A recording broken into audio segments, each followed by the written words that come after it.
आपण जाणून घेऊयात एबीपी माझाची संपादकीय भूमिका आणि त्यासाठी जाऊयात आमच्या कार्यकारी संपादक सरिता कौशिक यांच्याकडे. सरिता, पूर्वी 2023 पासून मराठा आरक्षणासाठी आंदोलन करण्याची मनोज जरांगेंची ही 8वी वेळ आहे.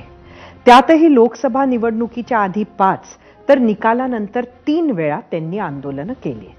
या संपूर्ण काळात एकनाथ शिंदे राज्याचे मुख्यमंत्री होते. मधल्या काळात विधानसभेच्या निवडणुका पार पडल्या. भाजप एकट्याच्या जीवावर बहुमताजवळ पोहोचला. एकनाथ शिंदेंऐवजी देवेंद्र फडणवीस राज्याचे मुख्यमंत्री झाले.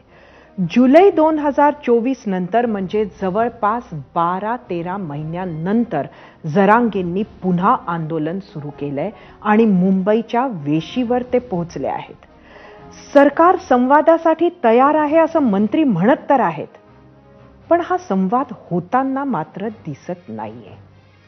संघर्ष टाळण्याचा सरकारचा नक्कीच प्रयत्न असणार, पण मनोज जरांगेंची मुंबईकडे आगेकूच सुरूच आहे. एकदा का ते मुंबईत आझाद मैदानात आंदोलनासाठी आले की सरकारला त्यांना वापस पाठवणे सोपे नसेल. त्यात दुसरीकडे ओबीसींमध्ये अस्वस्थता वाढताना दिसते.